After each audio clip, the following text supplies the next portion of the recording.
battle, and there was screams from the torture that was ongoing in the cubicles or in the interrogation rooms. In fact, if you speak to some of the Guantánamo detainees, the London Guantánamo detainees, they will tell you that they tried to keep him alive. He was the only child. In fact, what they say to me, which is interesting, was that Omar has a stunning voice, they said, singing voice, and during prayers, they love to hear him sing. But I can tell you, Omar has never sung since Baghdad.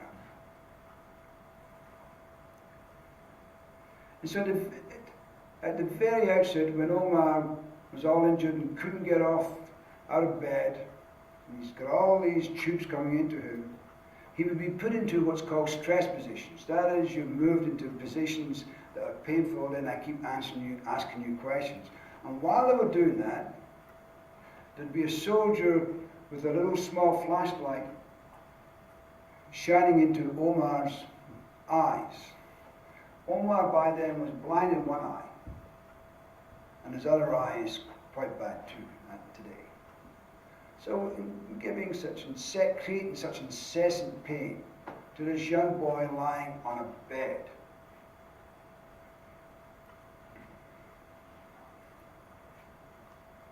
And we have people like Damien Corsetti, whom I'll mention to you, who worked for Claus, who often said that Omar would keep breaking into his tears and screams, as if that was such an irritation for Omar to do that while they were doing their business.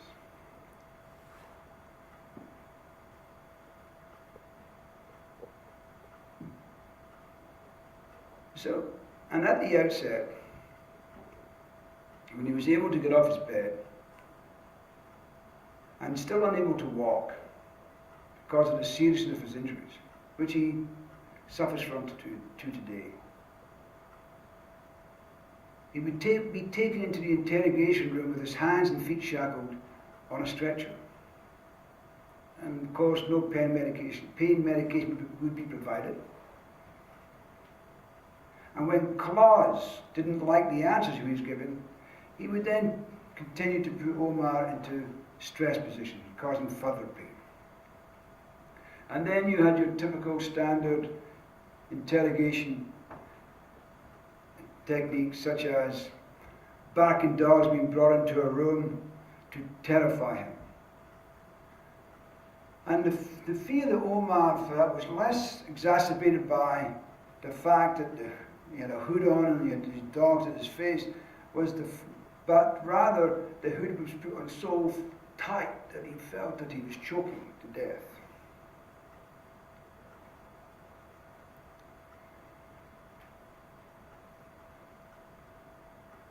And Claus himself admitted that these crude interrogation methods he used more often with Omar than with any other adult detainee. He liked to torture boys. And before the gunshot wounds to his back and chest had healed, Omar's hands were chained above his head in what I often call the crucifixion pose.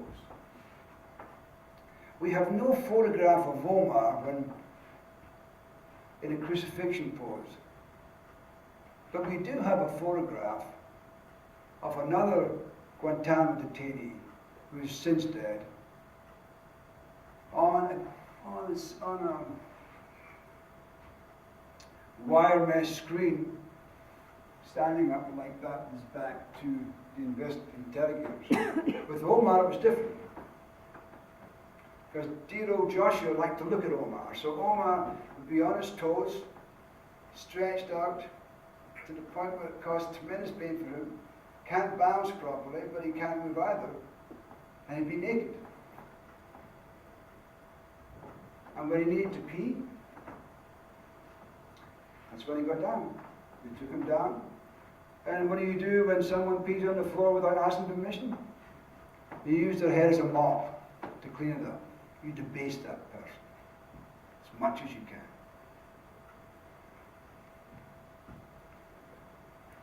And the other thing that Omar was singled out for was the night shift, where he was made to walk up and down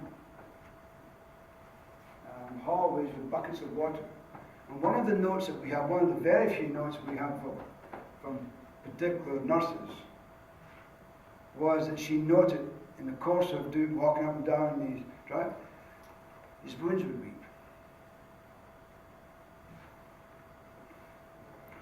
In fact, I recall Omar saying to me, I know I don't want to keep it too long, I recall Omar saying to me, but you know, Dennis, when we were being transferred from Bagram to Guantánamo, we weren't fed for days, and we only got sips of water. And I realized what that was all about. What that was about, and this gives you an indication of just how inhuman we felt about these Muslim detainees. You know, they're put in these orange jump jackets, they're put on a plane to fly over to another continent, they're made to lie down on a floor, which, in these parachute and these types of planes, even sitting on a chair is hard enough and uncomfortable. Lying on the floor, and bumping up and down, but they'd be chained, lying on the floor, they'd be hooded,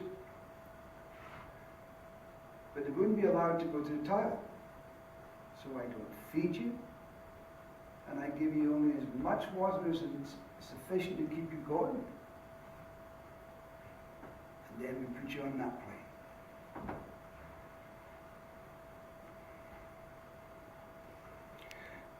And I say to you, that it goes against the very core of humanity, that torture and abuse of anyone, let alone a 15-year-old boy, would take place in a hospital where people are at their most vulnerable. We all become tainted by the torture. Claws tainted everybody else. The nurses, the doctors, the janitors. And the abuses that Omar experienced, of course, falls into Guantánamo. And throughout all of this, Prime Minister Harper, on behalf of his government, have persisted in telling the Canadian public that they had been assured Omar is being treated humanely and would take the United States at its word when other Western countries were less accepting of US assurances, such as your own. Because Western governments demanded and were granted return of their detainees, adults, every one of them, while this young Canadian citizen was abandoned in hell. And what's interesting, I'm a cynical. I love cynical little remarks. It makes me happy. The Foreign Affairs Minister, Liberal Foreign Affairs Minister who was in charge in the early days, he's interviewed in the documentary I'm in.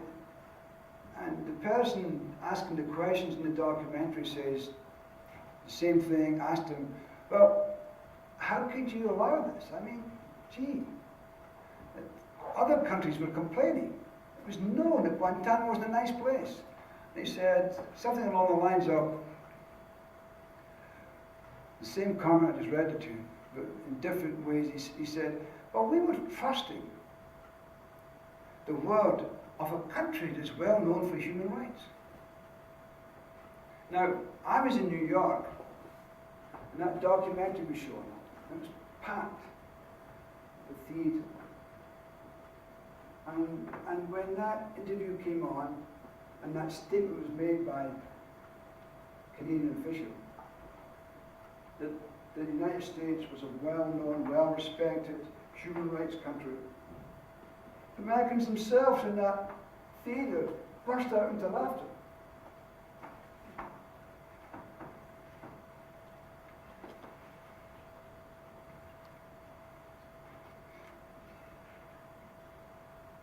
Our government, our Canadian government, by its actions,